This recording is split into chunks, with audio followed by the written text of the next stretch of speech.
Welcome back to the Deep Life. Today we are joined by the co-founder of Via Stoica, Benny Vonkin.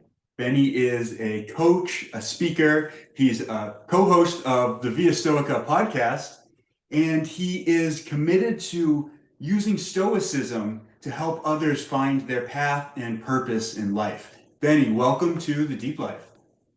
Hey, Lisa, Dan, thank you for having me. And yeah, I'm looking forward to sharing this with your audience. I'm always excited about this, so let's get going. I'm looking forward to answering any questions you have and just talk about Stoicism.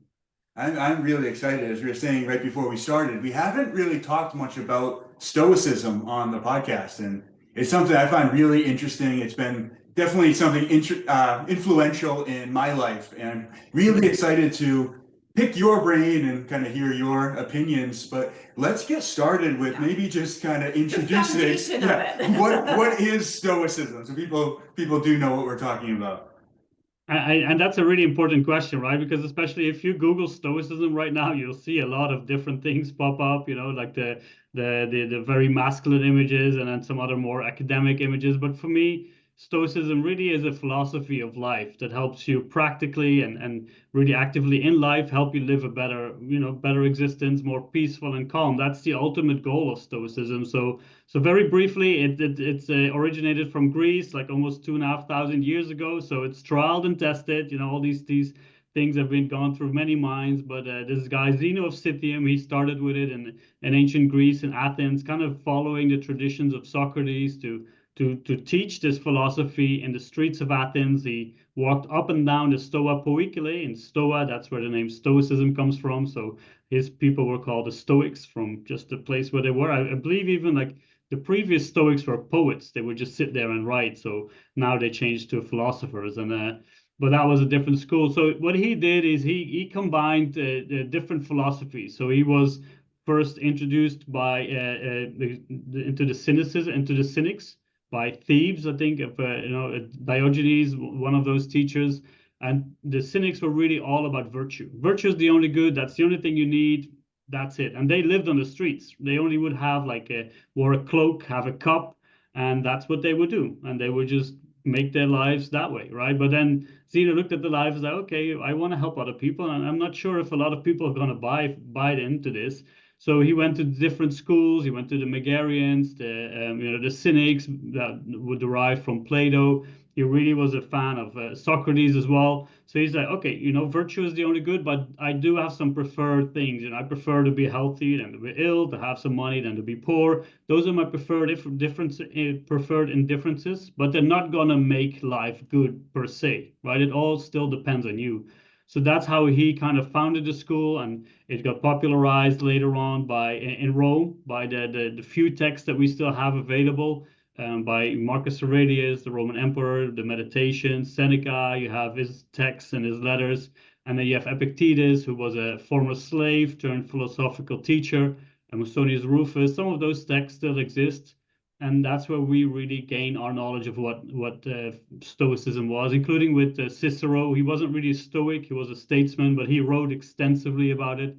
So that's where we kind of get our teachings, and that's kind of how it went to modern days. We have a couple of writers in the 16th century. One that I really like is Michel de Montaigne. He was a French philosopher, and it kind of trickled down to there. And now here we are, in the 21st century, and we're still talking about this, and it's still helping our lives. So it is very influential. For example, in modern day, the therapies like CBT, cognitive behavioral therapy, it's directly linked to Stoicism. So we still see it coming back here. And for me now, it's as I said, it's a practical philosophy of life. You can still read about it a lot on academics and all that stuff. I'm not an academic, but I use it for my own life to overcome obstacles, and it really helped me reduce my anxiety, reduce worries, reduce all of these things, and make me a more balanced and complete person. Yeah, that's a great answer. Thank you. Very, very concise, and you got to the point, but that's really, really helpful. And I think you touched on a few things there that I think are really important to recognize. The first being like, so the idea, I think that a lot of people just have the idea of the Stoics as it's almost like a an escapism of like suppressing emotion and being just like minimalist and getting rid of anything, and then you don't have any problems if you don't have any stuff kind of thing. But I think that there's a lot more to it. And there's a lot more of actually feeling and dealing with life in a much deeper way.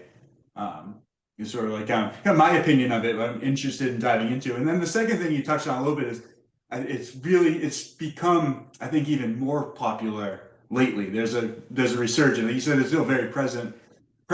It feels like there's a resurgence in like maybe the last 10 years. And I'd really like to dive into maybe why that is. So we could start there, I think, if it's why this is starting to become really popular and really embraced by people in our current society. Yeah, and I think both of the questions kind of intertwine. One of the first things would be why it resurged now is I think when you talk about the decline of other factors like more the religion, the church, those kind of community-based places where we would come together, and people need some guidance. And I think that's why certain people, gear towards Stoicism, but other people gear towards maybe Buddhism or spiritual philosophies. People need some voice. The self-help books, there's not enough anymore in the bookshop. And there's all of these things are just creeping up because people are kind of lost, right? They don't know what to do with their jobs. They don't know what to do with the time at hand they have. I always feel like this kind of thing is a luxury product of having too much time on hand. So you start to think about your own life. What do I need to do? And that's where Stoicism is also building that, if making that resurgence, as you said. But there's also that negative side that is creeping up, that toxic masculinity, as you mentioned, where you just have to force through our problems and or just have that stiff upper lip and say, oh, this is not an issue. I'm not, I don't care about this. And that's really not what Stoicism is about. So I think that's why it's that making a resurgence, because some people, they sell it as this quick, get better quick scheme. Like, okay, just do this and you're going to be fine. But at the end of the day, a few years down the line, those problems, like maybe faster, those problems will creep up and come back with vengeance. So that's one of the things why I think it's making resurgence, to give people a little bit of a foundation to make sense of the world and themselves, and to live better. And also that community spirit. Like we've noticed that we have weekly conversations on X, on Twitter, those spaces. And we see a lot of people flock in and come back every week, and they just find that need for community and that need to be understood. So that's one of the things why I think it's making a resurgence at the moment. Yeah, that makes sense.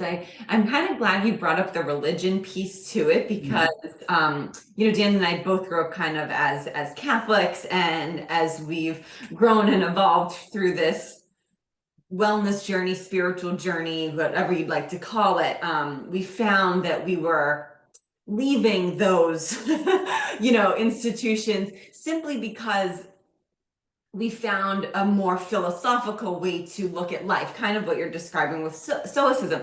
It invites people to contemplate certain things, as opposed to where I found, just personally, again, this is simply my opinion, no not to anybody who's religious by any means, but for religion, for me growing up Catholic, it was, you had to be a certain way, you should do these things, there's going to be consequences if you don't. And it left me feeling very small and limited and unable to think outside that box, where philosophies of our nature that we're kind of talking about, studying Buddhism or ancient Chinese textures, it's all allowing us to give different thought processes to these, things that were brought to our attention, the ways we needed to live in life. And I feel like that's exactly what Stoicism is doing. It's almost laying down a framework and allowing people to have a different outlook on life. Please correct me if I'm wrong. I couldn't agree more. And I have a similar background. I was raised Catholic and did all of those things. And for me, actually, a trip to the Vatican was one of those moments where I was like, this isn't really for me. It felt like a shop. It felt like it was being too pushed. And again, I know, like, for example, my parents, a lot of my family, they need that religion, if they want that religion in their life, to give them that stability. And again, that sense of community. But for me, it just wasn't providing me with the answer. So I kind of agree with what you were saying. And for me, the religion aspect is more of it tells you how to be morally right, while philosophy and Stoicism asks you like, okay, is this right, the right way to live? It puts it really the responsibility on you. And that's what I kind of needed. I needed that sense of, okay, I am allowed to ask questions. I'm allowed to be inquisitive and to spark my curiosity in these things. That's why I'm not on any podcast or here to turn people into Stoics. My main mission would be to help people open their eyes to living a more philosophical life and asking those deep questions. And that's where we're coming back with what we were saying a little bit earlier about what Stoicism isn't. And a lot of the people, they just push to like, this is what you've got to do, instead of really going over that step of like, why are you doing this? What does it mean to you? How does this add to your life? And what does it mean to how you are living? So that's something that I think is very important, to make sure that you are connected with who you are as an inner person. That's why Stoicism can sometimes be seen as the Western version of Buddhism, right? There's a lot of this sense where nature, your personal nature and the nature around us, that's one whole, right? The Stoics, they say like we're cosmopolitans. There's a famous maybe not as famous, but one of the Stoic philosophers, Heracles, he made these circles where you start with the self and go outward all onto the universe. That's all linked together. So it is really interesting to see how many people have come from the same kind of journey, right? From a certain religion, a certain background, and then start to ask questions and say like, this isn't really answering all the things. This isn't really connecting it for me. So that's why philosophy, I think philosophy is, if it is, used as a philosophy of life and to ask questions and to live together, then it can really solve a lot of these interpersonal issues. Yeah, I think that's really powerful. Can we actually maybe touch on like some of the tenets of Stoicism and what the philosophy actually entails? Yeah, of course. And I touched on a little bit, one of the big parts is to live in accordance with nature, right? That is your personal nature and also the nature in general, like the universe. And that's what they call, when you read Stoic texts, you can hear the words God, the gods, the universe, divine, divinity and providence, but also nature. And that is pretty much what it is. They call it the logos. And that is the rational universe where reason and logic is pure. Everything makes sense, right? They believe in cause and like cause and effect, like a deterministic fate, where everything is already preset. It's up to us to decide how we deal with this. We can decide whether we accept it or not. And if we don't accept it, then it's going to be very frustrating life. But if we accept life as it is, then it can be smooth, right? Then we can make the best out of it. And I think that's also sometimes difficult for people to accept, because they want to have a certain agency in life. They want to say that I can control everything. And the Stoics say, well, there's only so much you can control. And actually, the only thing you control are your opinions, your thoughts, your judgments, and your actions, right? So that's one of those core teachings of Stoicism. If you open a page in the discourses of Epictetus, that's all you can see, right? Well, not all, but a lot of it you can see. Is this under your control or not? And if it is, then make sure you do the right thing. And that brings us to the virtues, which is another really key tenet of Stoicism, as I mentioned a little bit earlier about the cynics. So they say virtue is the only good. Whatever you do, you make a decision, make sure that it's virtuous. And to kind of help you decide what that is, they break it down into the four ones, right? You have wisdom, justice, courage, and temperance. And these come back from Socrates, Plato, Aristotle. They thought about these four virtues and saying this kind of spans the entire experience of life.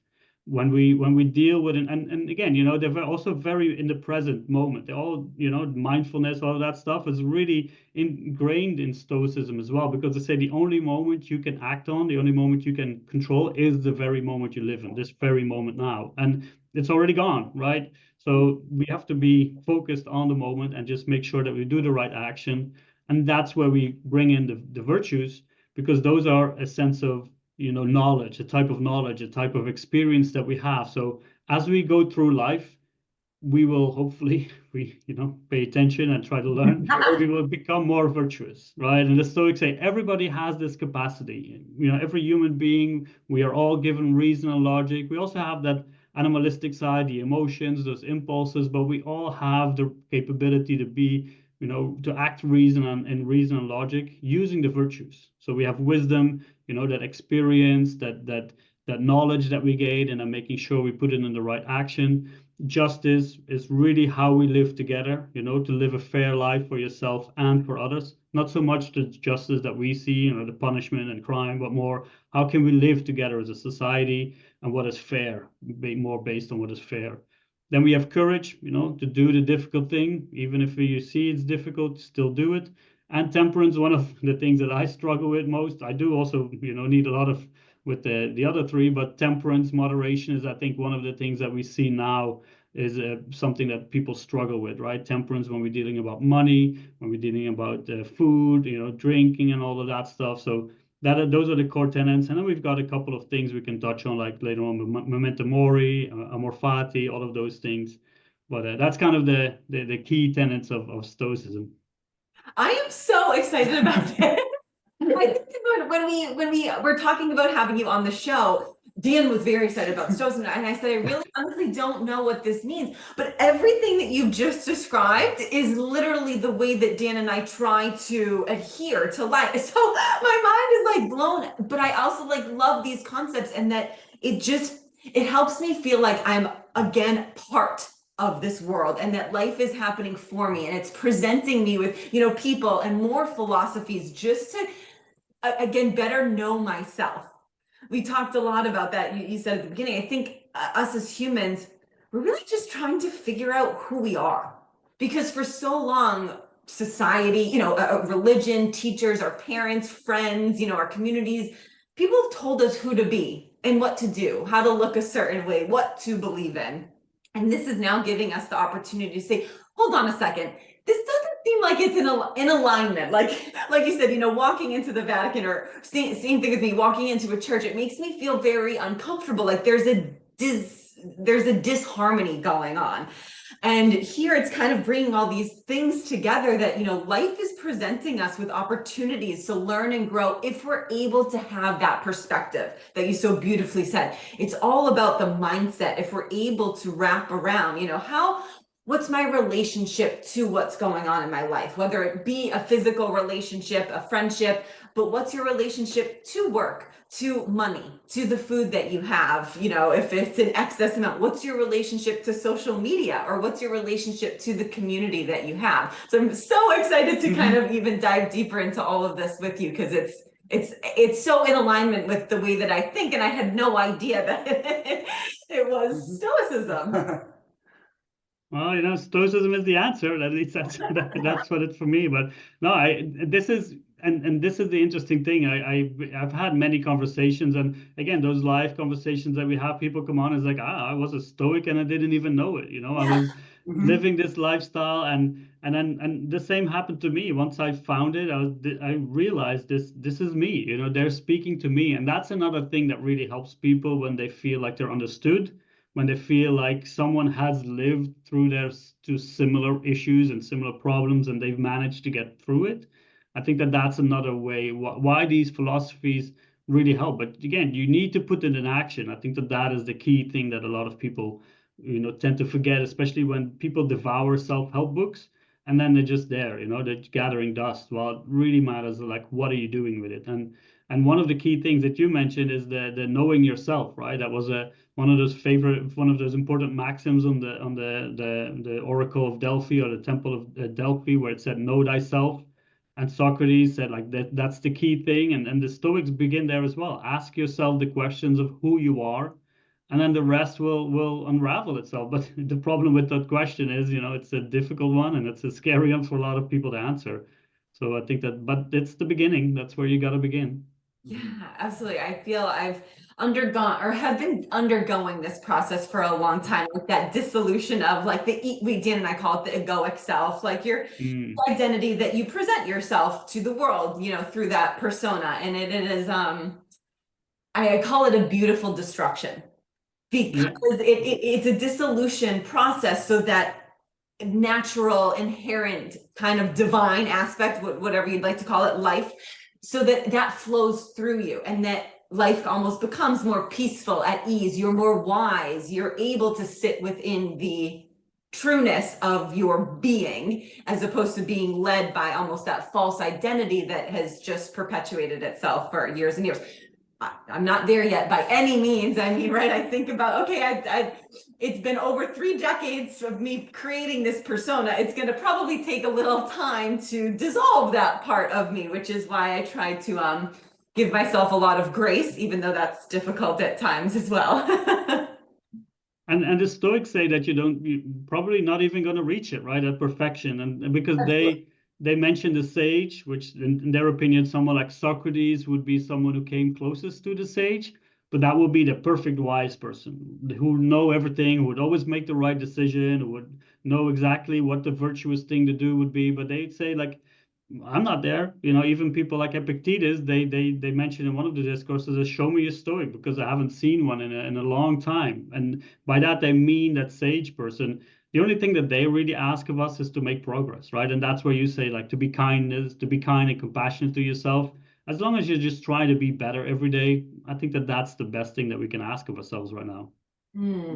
Yeah, it is a process, and it's I think it's what's so cool about Stoicism is it does kind of introduce that idea of treating everything like an opportunity, and like the impediment to action becomes the action. When there's something, no matter what you kind of expect or want or desire, the thing that you need is what's going to be presented to you, and you can just, like you mentioned, like amor fati before, it's like really embracing that and just loving fate.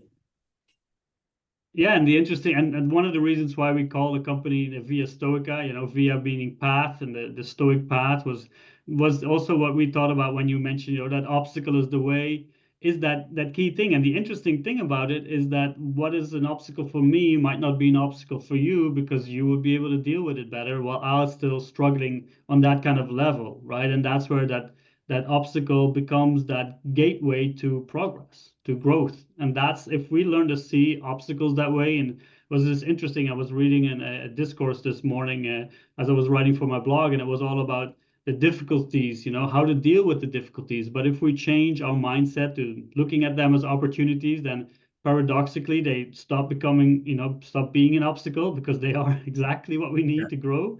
They're becoming that opportunity, as you mentioned. So it is kind of tricky, but as I was going through it, I was thinking, the obstacles are the things that are not aligned with the ideal life that we have envisioned for ourselves. That's where those preferred and differences come along, right? I want to have this amount of money, or I want to have these things, but then the obstacles stand in that way. And then we have to learn to let go of those goals and to focus on what I've got to do right now, because those goals are the things that frustrate us, not the things that are happening right now. Because if we didn't have those goals, then as you mentioned, as long as we accept the now, then everything is perfect. Everything is the way it should be. Absolutely. And it's kind of funny. We've been focusing probably on this concept for a long time. I laugh because we do it to ourselves. It's a story. Like all of that is mental, the goals that I place on myself, the expectations. Oh, I want this amount of money. I want to live here. I want this. It's all a narrative that I've got going on in between, my 2 ears, and I'm talking to myself about it. And it's kind of what I meant by it's our perspective of the circumstances that we're going through. We're in conflict with ourselves. I've been telling friends and people who are on this journey with me, what I need to do, what I feel I need to do right now, is just get out of my own way. And what I mean by that is I must let go of these stories that tether me down to a certain way that I feel I should be living. And then when that doesn't happen, or does that mean I'm wrong? Does it mean life's wrong? Or how can I shift the perspective that I have to understand, oh, wait a minute, this is an obstacle. Can I look at it as an opportunity to be here now with what I have and accept it, and almost allow life to give me the opportunity to change instead of trying to force life to change itself? Yeah, and that's that story that we've been told from birth, right? You start school, you start college, then you got to get a job, you got to get a house, a family, all of that stuff. That's really ingrained into our message. And if you don't seem to live that journey, it feels like failure, right? People will ask you, oh, when are you getting married? And I was married, now I'm divorced. But when I got married, the first question people ask, like, oh, when are you going to have kids, right? It's like, well, let me live my life first a little bit, Oh, when are you going to buy a house? Well, I lived in Dubai for 5 years, and then I sold everything. I left, like you mentioned earlier, you mentioned that the minimalistic lifestyle. Well, that's what I do, right? I've sold everything. I've got everything in one or two backpacks. Two backpacks. I can fit it, one big one and a small one. And that's pretty much all my life. And currently I'm spending some time with my parents because they're getting older. They need some help, and I just like to spend some time with them as well. I lived abroad for like 14 years.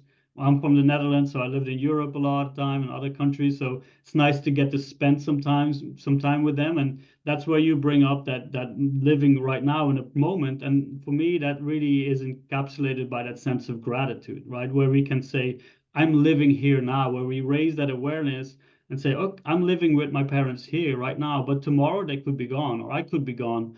And that really increases that urge to live properly right now, instead of thinking about, oh, if I get this amount of money, then I'm going to be happy. If I get all of these things, then everything is going to be solved.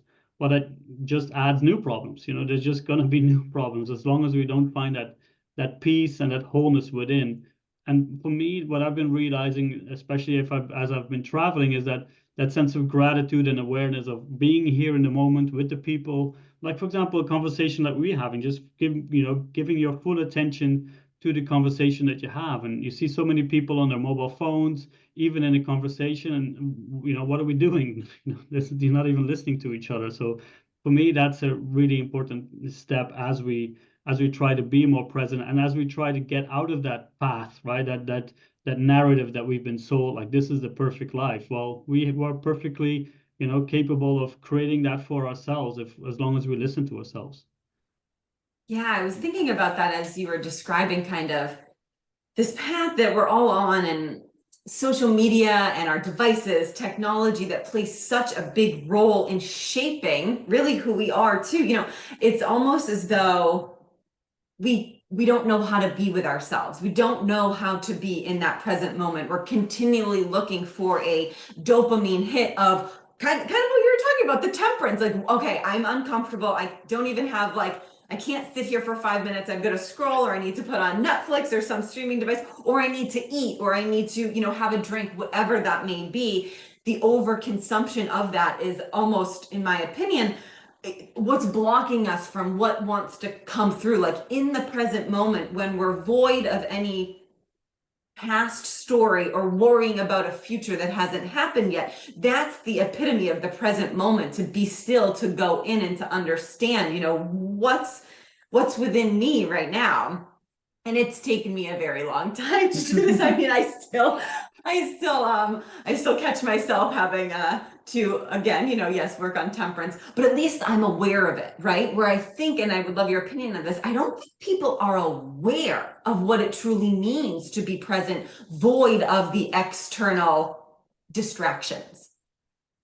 And then as you describe that, I still catch myself like spending an hour on whatever YouTube or just watching, just scroll, because we are finding these algorithms, and they know exactly how our brain works, and they know exactly how to capture our attention. And you just click on one video, and then 15 to 30, maybe an hour later, you just like, you didn't even know what you watched, right? So that is the distraction that we are all seeking, because those questions that you ask and that we need to ask ourselves, are we aware of how we are living?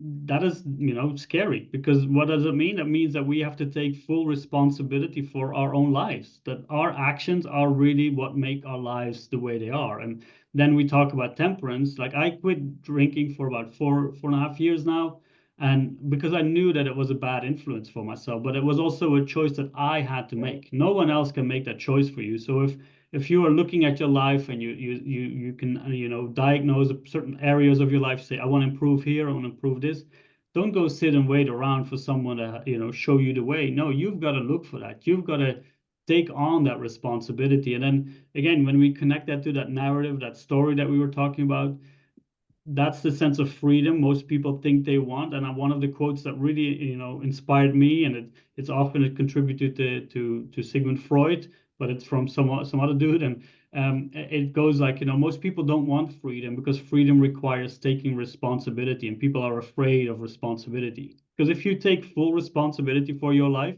then everything is on your shoulders. Everything is on you. If you make a mistake, that's on you.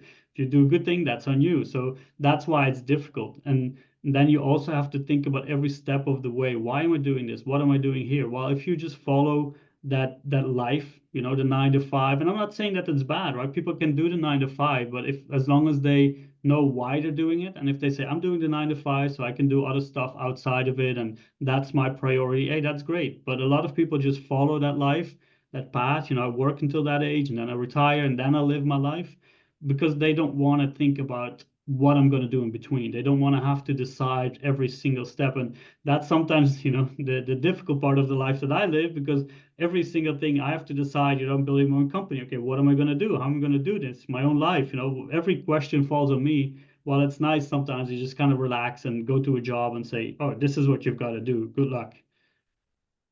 Yeah, but there's something so empowering about taking that responsibility and knowing that there's nothing outside of you that can actually affect you or harm you, in a sense. If you take responsibility for everything, then it's all on you. And there's like the flip side is either that can be, oh, this sucks, everything's my fault, or it can be like, wow, this is all my fault, I can change it.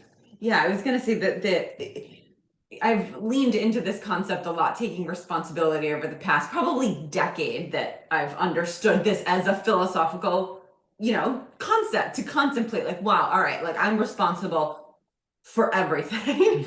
All right, that's a bit much, but that means how empowering that is as well. Like, oh, if I did all this, that means I have the power to restructure it, change it, transform it. So I feel like when I had that, oh shit, okay, like I've done this, this is me, like I'm creating my reality. This is it. This is on me. It's my responsibility.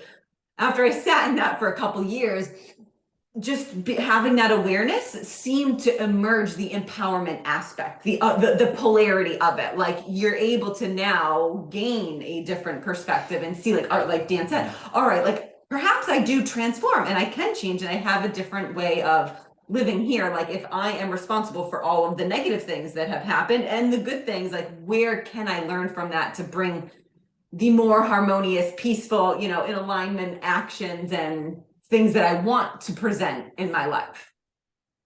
And that's where we take the sting out of responsibility as well. If we connect it with making progress and just being better, and then we see that failure and success doesn't really exist, that they're just little pinpoints on your road to becoming who you are, and they are learning opportunities, even success. And that's the problem with success, is that we never stand on top of that hill and shouting, I've made it, let me now improve myself, right? That's when we think that we are the best. Well, once we're at the bottom, that's when we start to frantically look around and say, where can I find some tool to help me? But if we do that along the way, even if we're like in that balance mode, and that's, people call me like a level-headed person, and I like to be content. I say, being content is already difficult enough. Let's not worry about being happy and having that great happiness, or when we get low. But if we know that baseline, then we know that we can get back there. So once we end up in those extremes, we know, okay, I can find my way back there. Right? Or let me just enjoy now, but when I get back there, I'll be fine as well. And that's where I think we should strive towards, to just find that balance in who we are. And one of the things that you mentioned before as well is that lack of being able to be alone, right? A lot of people are just afraid of being alone. And we had a global test of that, right? Where suddenly we had to be alone. And a lot of people, they were either, struggling a lot, which was normal, right? It was a very difficult time. But there were also a lot of people who found it like it was a moment of peace, right? Where there was like, oh, and I can finally be myself. I had the same, because I always had that urge of like, okay, I've got to do something in my free time. I've got to go outside. And now suddenly that wasn't possible. And it's like, ooh, there was a sense of weird calm came over me. And I realized I can do what I need to do. And that's kind of that what Dan was talking about, brought up, like, once you realize that it's all on you, then you can also see that that it's also on you to decide what is good and bad, right? If you can see, okay, this is all my perception, and if I do this, then, and I think that this is the way I should be living, then this is the right thing for me to do. And that really brings that autonomy back, and it also leaves, gives a little bit of a shield towards the opinions of others. And that's, for me personally, was a very big factor to say, I am allowed to make my decisions, and whatever people think about it, that's their opinion, right? That's great. You can have an opinion about me, whatever you want, right? But I can still make my decisions the way that I think it's best. And I can take those opinions under consideration and see if they have some kind of impact on me, or see where there's some validity there, and then maybe change my ways. Or if not, I can just say, yeah, thank you very much, and enjoy your life. Yeah. Go Well, ahead. this kind of lends itself really well. I think you mentioned earlier that Stoicism was really helpful for you to overcome like anxiety and like, I mean, depression. I can't remember if you said depression or not. I always like kind of lumped anxiety and depression together, but this is a great antidote to anxiety. And I think it kind of lies in what you're saying, but if we could maybe lean into that a little bit and how you did that. Yeah, of course, and I think especially when I related to with my alcohol experiences, that's where I really had some moments of depression. But it was a lot of like anxiety and overcoming the obstacles of going through a divorce and really questioning yourself. What is when your future suddenly goes and falls away, and how do I deal with this? So there were a lot of difficult moments, and as I mentioned also, the opinions of others always weigh down on me, and that would cause me anxiety and made me fearful of making decisions at all. Just even sometimes in a grocery store, it's like, oh, is this the right thing to buy? I would just take ages to make decisions. Well, now I look at it, and first of all, there's a really great technique from Marcus Aurelius. He says if you're in that state of mind, just expand how big the universe is. Just take a helicopter view, just look at that view from above, and look at how insignificant this little moment that you are worrying about really is. And that takes away a lot of the pressure. And then you can also laugh about the mistakes you make, because you make a mistake, it's like, okay, I made a mistake here, that's fine, but look at the bigger picture. In a week, I'll have forgotten about this, easily, and maybe it takes a little bit longer. But at the end of the day, time is our ally in this. So when I think about how to overcome anxiety, I think, one of the first steps that was mentioned before is like how to, knowing yourself, having that strong foundation of who you really are, something that we need to have a little bit more to fall back on, because we just can't do. And it was interesting. I was reading a book just now, and it was said, we think a lot with our ears instead of with our minds. So we get a lot of these inputs from all these other people. It's like, this is how you should live, and this is what you should do, instead of thinking for ourselves. And that really, I like that one. And that's a great thing about reading these things. You always find new nuggets that stick with you. But that's where we really have that power to reframe our thoughts and our minds, and how we look at things, again, that perspective.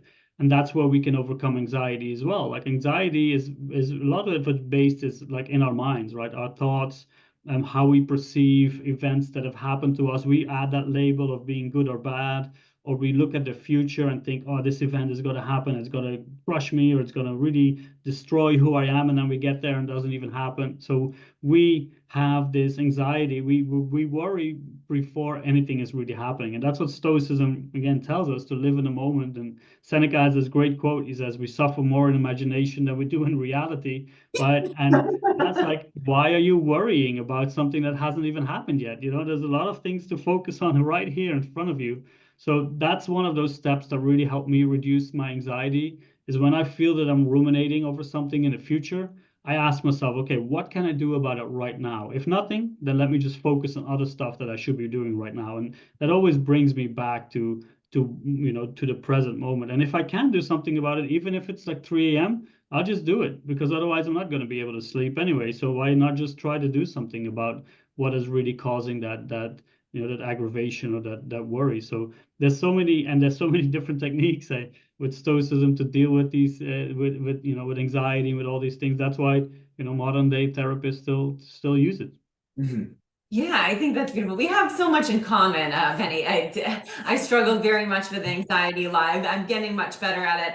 But I stopped drinking almost 3 years ago as well. And not by any means that I had, what I would classify as a drinking problem. We would literally only drink like once a week, but I didn't like the place where it brought me. And it used to exacerbate my anxiety to the nth degree. Like, unless I was getting blackout, I couldn't just have like 1 or 2 glasses. I would feel so anxious because I was stuck in my head, in my mind, too much, like ruminating on things that happened in the past. And what I would be doing is projecting them into a future that hadn't happened yet. So I was constantly worrying myself, exactly as you beautifully said, the quote, like our own imaginations hinder us from actually experiencing that present moment.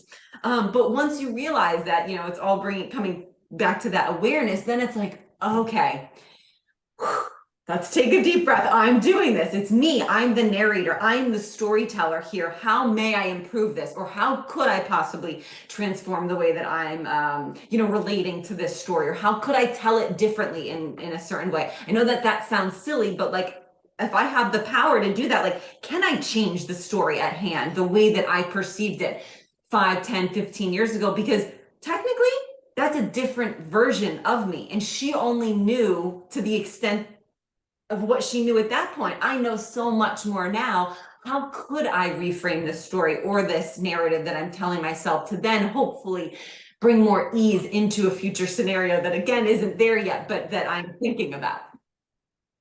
Exactly. And you know, that journey that you talked about with alcohol, that's kind of similar to me, although I would reach that blackout phase a lot more. So that's one of the reasons why I stopped drinking, because it just took control. And for me is that, and this was the Matthew Perry, you know, Chandler from Friends. He mentioned that at one point. He said, you know, because people ask like, where's the balance? Where's the moderation and not drinking at all? And he said like, I have two options. It's 0 or 1. And then for me, it's that choice of 0, right? So that's the thing for me as well. And that's where that journey starts with, you know, getting to know yourself, knowing your boundaries, knowing your limits.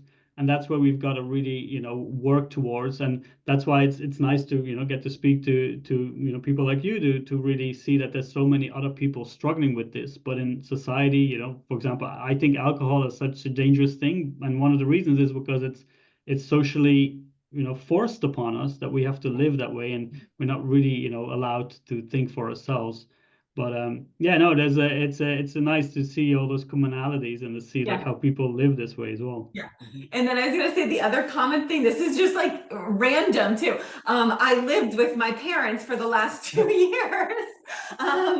So Dan and I, it unfortunately was probably the roughest 2 years of my life. We will not get into it. We've talked about it on the podcast. There was a lot of like sickness and death within my like family. So we were required to be there, but it was almost like that metamorphosis. It was an initiation to be human. But what I found so beautiful, and I don't want to get too much into this, I do have a question about something after, but kind of dropping the societal norms of, oh, I need to be married, I went to college, here I am, I'm going to retire, I have this house, I have these kids and all these things. And then, yeah, here I am living back at my childhood home with my mother and stepfather. I've got my partner with me, and it's really uncomfortable and weird, and a place where I shouldn't be at this point in my life. But after I dropped that resistance in the story that I was allowing other people to tell me in my head, I was able to gain so much perspective about myself and how I grew up.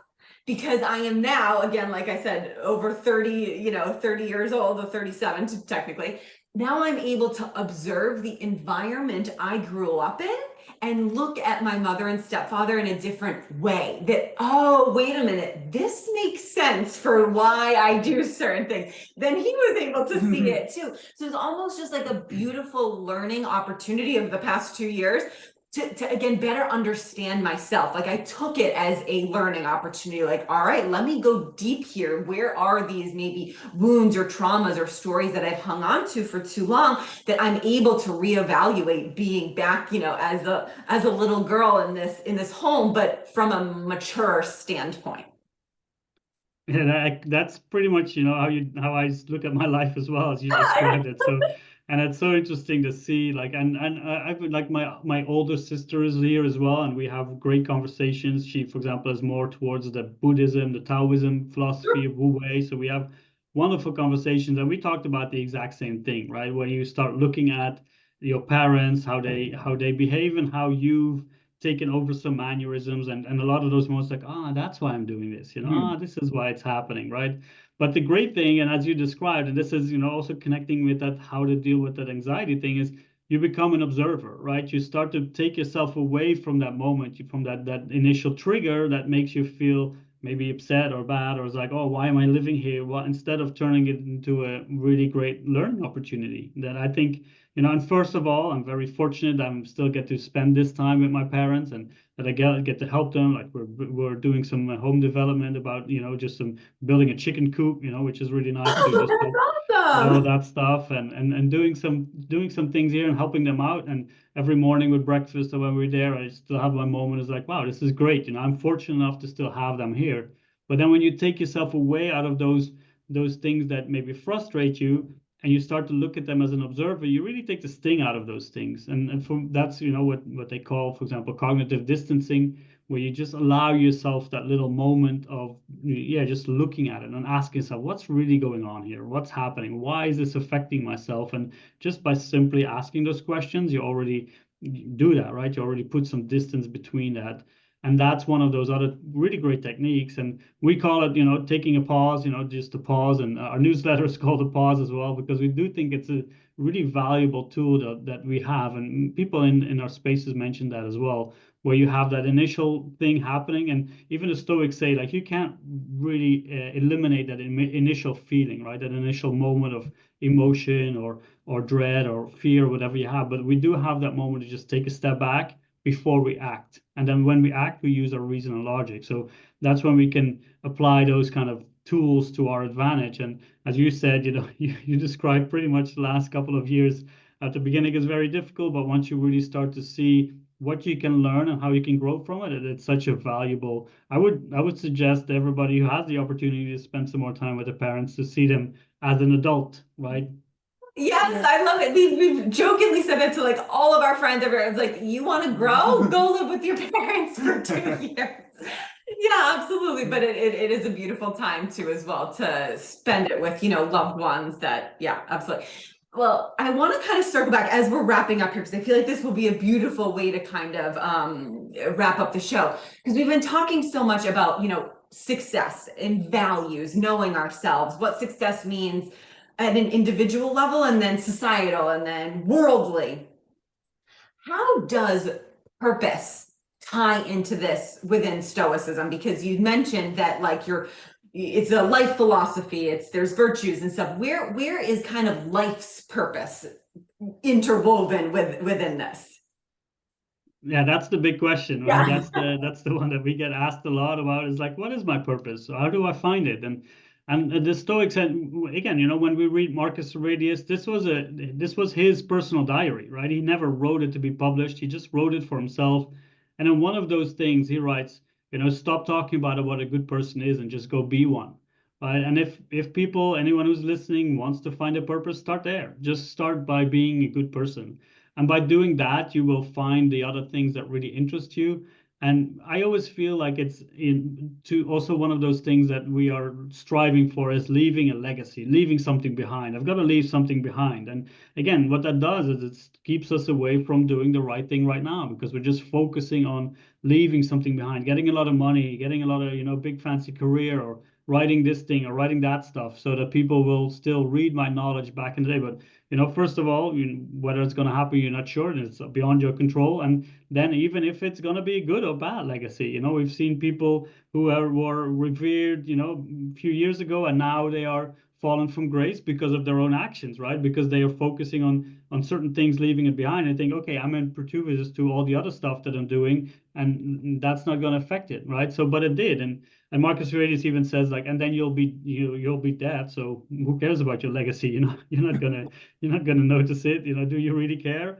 But he says, like, to start being a good person right now. And once you start doing that, then all the other stuff will fall into place itself. And then you can start. And being a good person, again, also involves asking yourself those questions. What is really important to me? And once you start setting those values and priorities, that will also move itself into gear with everything else. And because Epictetus said, first determine what kind of person you want to be, and then act it in every way, kind of similar as to what Marcus Aurelius told himself.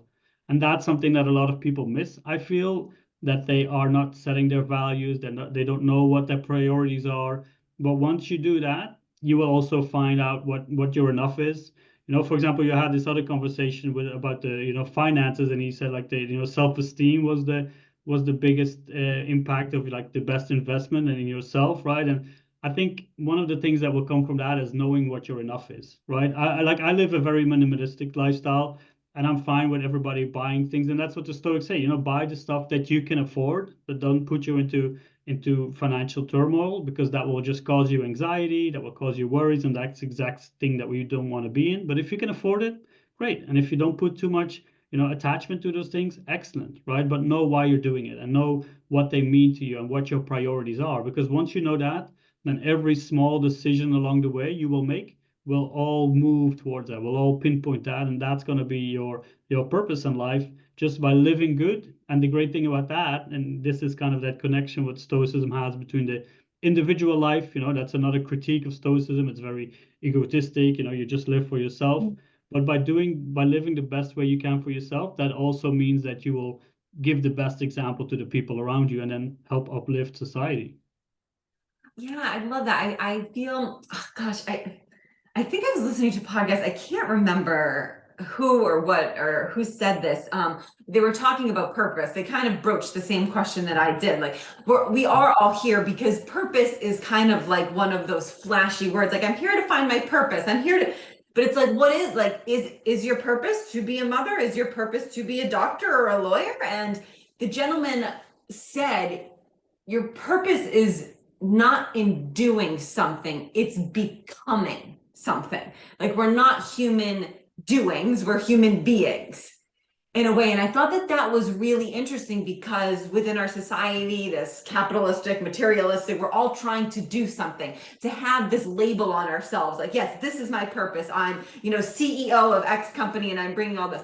And that may be it. That's wonderful. But it's almost like, what's the layer below that? Like, who are you? Are you being kind? Are you being compassionate? Is your ability to, generate whatever that is, and then allow almost those qualities to house what it is that you're doing in your work or your profession. But it's like a layer deeper, which I love the alignment there, because that's what I've kind of been just focusing on. Like, how do you do less and be more? Yeah, no, and the Stoics say just do your best at everything you do, right? That can also help if you're doing the things that you don't really enjoy. Like, if you realize that you maybe need to change jobs, but while you are changing, you still have to do it, then just focus on doing the best thing there, even if you don't like it, because that'll automatically give you more sense of fulfillment, more sense of doing something that is right. But it also will just take a lot of the stress of because then you first have to put yourself into the, I got to do this, but I don't really like it. And if you say, oh, let me just do my best. I don't really like what I'm doing, but if I do my best, then I'm going to be fine. And that's where, then you become a better person. You become a better employee. And who knows, maybe you'll even start to like it again. Yeah, and it's that perspective shift. If you do try something and you don't like it, boom, at least that's not for you, and you're able to pass along. And then it's a two-way street. It almost grants you the ability to have compassion for the people who are doing what you didn't want to do. So it's like, oh, these people are in that profession. Thank goodness for that, because I don't like it. I don't want to do that. And it's like, great, find your way, find that draw that makes you feel good inside. It's like following that little spark of happiness each time, as opposed to, like we also talked about, numbing it out just to feel good on social media or a drink or food. I think those distractions get in our way so much, and I will put my hand up. I'm easily distracted in that sense, of course, but yeah, I just love this conversation about purpose. We're gonna ask I would say no. I would say I guess a little bit, not necessarily about purpose, but you talk about like living your life to the best that you can. But like, we're not going to be here forever, and I want to make sure we tie up every loose end. Where you mentioned in the beginning the idea of Memento Mori, and I want to like tie that back into the conversation a little bit, just to not leave people hanging. Yeah, and that's one of those concepts that a lot of people are fearful of, right? Death. And I've written about it in the blog, and I think it's death needs a rebranding, because we say death, we look at death as something bad, and the Stoics say, how can something that is so natural be bad, right? Because it's going to happen to everyone, everything, right? Everything is going to die at one point. And they say, like, it's the disease doesn't kill you, but the fact that you're alive, that's what causes you to die, because that's the natural cycle. And Marcus Aurelius writes about this all the time, right? He's an older gentleman at that moment, and he looks at it as this change, right? We're in a state of constant change and constant flux, and we undergo all these mini deaths all the time. You know, this moment is gone, that's something that's gone.